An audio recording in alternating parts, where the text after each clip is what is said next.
Dobar dan, dragi prijatelji, ljubitelji književnosti i pisane reči. Današnji segment 3 minuta za književnost posvetit ćemo jednom od remek dela ruske i svetske književnosti. U pitanju je roman Zločin i kazna Fjodora Mihajlovića Dostojevskog. Evo i početka romana. Početkom jula, za vreme strašnih vrućina, jedan mladić izađe predveče iz svog sobička koji je uzeo pod kiriju od stanara u Stolarskoj uličici, pa se polako i nekako neodlučno uputi Kokuškinom mostu. Na stepenicama je srećno izbegao susret sa svojom gazdaricom. Njegov sobičak se nalazio pod samim krovom visoke četvorospratne kuće i ličio je više na sanduk nego na stan. Gazdarica, od koje je iznajmljivao sobičak sa hranom i poslugom, stanovala je sprat niže u zasebnom stanu i on je uvek izlazeći na ulicu obavezno morao da prođe pored njene kuhinje, gotovo uvek širom otvorene prema stepenicama. I kad god je mladić prolazio tuda, obuzimalo ga je bolno i bojažljivo osjećanje od koga se stideo i lice mu se mrštilo. Nije on bio tako bojažljiv i zaplašen, baš naprotiv, ali se već izvesno vreme nalazi u nekom razdražljivom i napetom stanju, nalik na hipohondriju. Bio je do grla dužan gazdarici i bojao se susreta sa njom. Toliko se povukao u sebe i potpuno osamio da se bojao susreta sa ma kim, a ne samo sa gazdaricom. Sirotinja ga je dotukla, ali u poslednje vreme njega čak ni tegovni položaj nije mučio. Prestao i uopšte nije hteo da se brine za svoje nasušne potrebe. U stvari, nikakve se gazdarice nije bojao, ma šta ona snovala protiv njega, ali da se zadržava na stepenicama i sluša svakojake besmislice o svakodnevnim glupostima koje ga ni najmanje ne interesuju, sve to navaljivanje da plati, pretnje, kukanje i da se onda izvlači, izvinjava, laže, ne. Mnogo je bolje šmugnuti nekako kao mačkan iza stepenice i umaći da ga niko ne vidi. Istina, ovog puta je strah od susreta sa svojom kreditorkom iznenadio čak i njega, pošto je izašao na ulicu. Na kakav korak hoću da se odlučim, a istovremeno kakvih se sitnica bojim, pomisli sa čudesnim osmehom. Da, sve u rukama čovekovim, a sve mu ispred nosa umakne samo zbog kukavičluka. To je aksiom i zanimljivo je čega se ljudi najviše boje. Novog koraka i svoje nove reči najviše se boje. Uostalom, ja i suviše brbljam, zato što brbljam ništa i ne radim. A možda je do duše ovako brbljam, zato što ništa ne radim. To sam se u toku poslednjeg meseca navikao da brbljam, ležeći po čitave dane u svom kutu i zidajući kule u vazduhu. Pa zbog čega ja sad idem? Zar sam ja za to sposoban? Zar je to ozbiljno? Uopšte nije ozbiljno.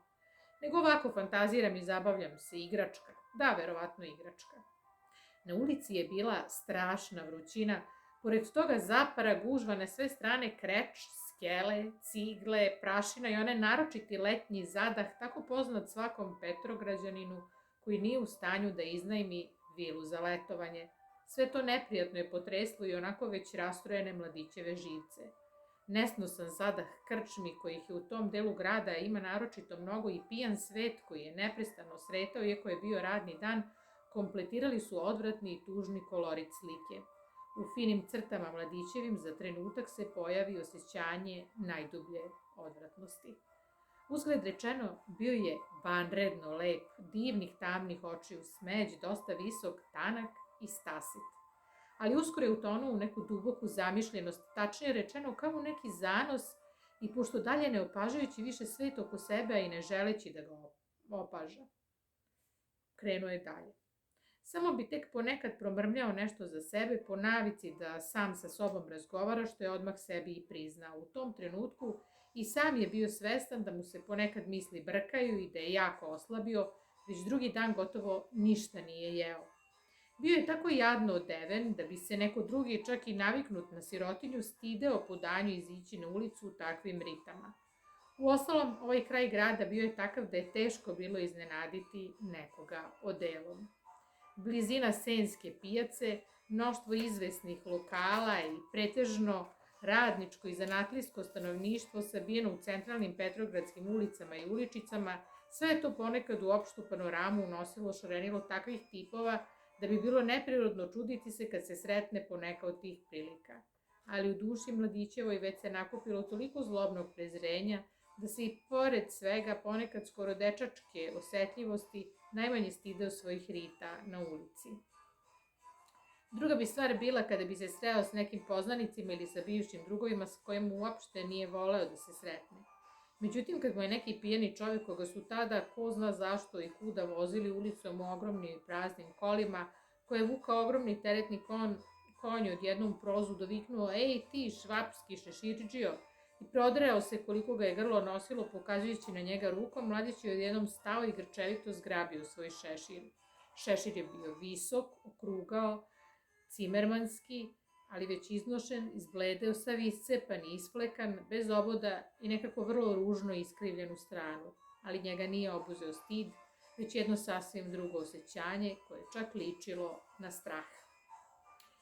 Bio je ovo odlomak iz romana Zločin i kazna Fjodora Mihajlovića Dostojevskog, romana koji se smatra remek delom ruske i svetske književnosti. Roman se sastoji od 6 delova. Mislim da bi zaista bilo nezahvalno da vam tumačim roman Zločin i kazna, zato biste morali da odete u salu heroja Filološkog fakulteta u Beogradu. Ali evo reći ću nekoliko najvažnijih crta na koje možda treba obratiti pažnju prilikom čitanja ovog romana.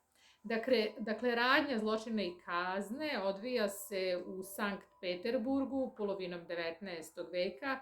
Dostojevski pripoveda o Rodionu Raskoljnikovu, mladom 23-godišnjem studentu koji je siromašan, koga muči nihilizam i sistem u kome nikako ne može da pronađe svoje mesto.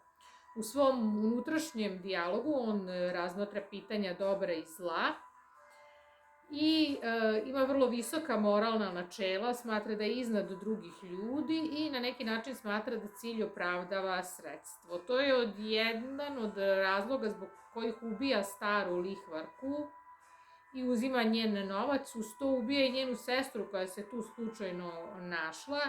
Međutim, skoro do samog kraja romana on nikako ne uspeva da se pokaje za svoje delo, iako zna da ono naravno nije dobro. Tek u susretu sa majkom i sestrom Dunjom, koje su moralno čiste i koje same prolaze kroz razne iskušenja da bi njemu obezbedile egzistenciju i studiranje u gradu, on doživljava dubinu svog posrnuća. Iskupljenje mu dolazi kroz lik Sonje, mlade devojke koja je prinuđena da se bavi prostitucijom i na taj način izdržava svoju porodicu, zato što otac službenik nema dovoljno novca, odnosno sav novac propije. Raskoljnikov priznaje svoj zločin Sonji, a ona ga poziva na priznanje i pokajanje. Pod njenim uticajem on pada na kolena na ulici i počinje da se moli. Jedno od glavnih tumačenja Raskoljnikovog iskupljenja jeste da je on pokajanje pronašao u veri i na neki način iskupljenje.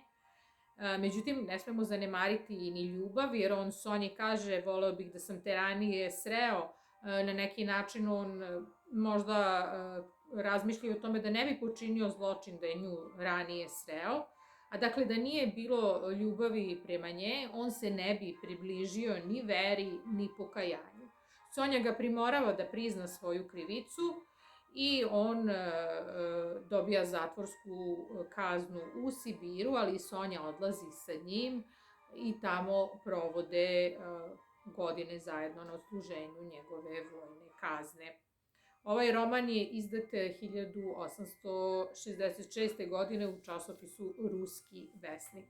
Roman koji postavlja mnoga moralna pitanja, koji zaista nezahvalno tumačiti, odnosno tumačenje bi moralo da bude vrlo opširno i duboko i sagledano sa više strana, ali u svakom slučaju roman koji je izuzetno aktuelan, jer šta je ono što nekoga na kraju krajeva nagoni da počini neki zločin? Ubistvo je valjda ubistvo bližnjega kao krajnji izraz neke nemoći i depresije. I da li to možda znači da je čitav svet pomalo depresivan ili čak mnogo depresivan s obzirom na to šta nam se sve dešava, odnosno svedoci smo raznih ratova. Dakle, da li ljudi od nedostatka vere i nedostatka ljubavi uzimaju to poslednje pribežište protiv nemoći, pa eto kao nisam nemoćan, nego menjam nešto u svoju korist, pa makar i kroz nasilje. To su neka od pitanja koja ovaj roman svakako postavlja. Nadam se da ste danas imali vremena za književnost. Sve najbolje.